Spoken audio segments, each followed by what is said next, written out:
What's up mga kaburda? Andino ko ngayon sa banabaan ng Padre Garcia para sa lubungan panoorin na nababalitang paparada ay yung ganamang balitang 75 sabing haharada na may mga daladalang lisyong baka ay di ako'y pumatiker na at kako'y pihadong yun ay napakasaya. Ala siya, bakit naman sa dami pa nang aking makikita si ate pa maganda talaga bumuka sa aking eksena.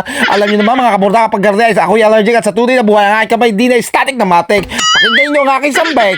Ate, trabaho lang to ha, walang personalan.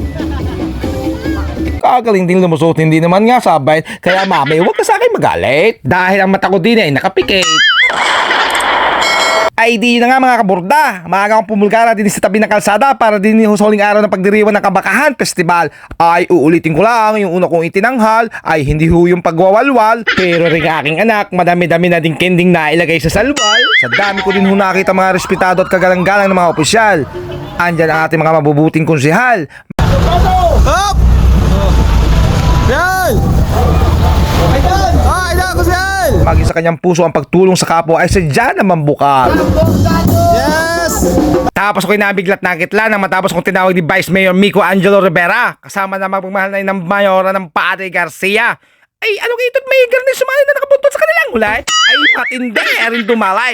Ika ko nga sa aking sarili, this is the only dead man that you see that you don't have to worry because he's very lively and really dancing happily. Pero hindi lang yan ang hindi ko inakala dahil hindi ako makapunta sa may Kalakhang, Maynila. Dini pa nga sa parada ko nakita si Diwata. Kakoy buti na lang ang damit ang nihagis at hindi yung overload na pares. Kung hindi, baka mapasok ang skin na flawless. Ay, siya tigas-tigasay at dahil itong araw na ito ay sadyang napakaswerte ay literal akong binataw ni Senator Bato. Buti na lahat magaling ako sumambot at dito man ang aking ulo.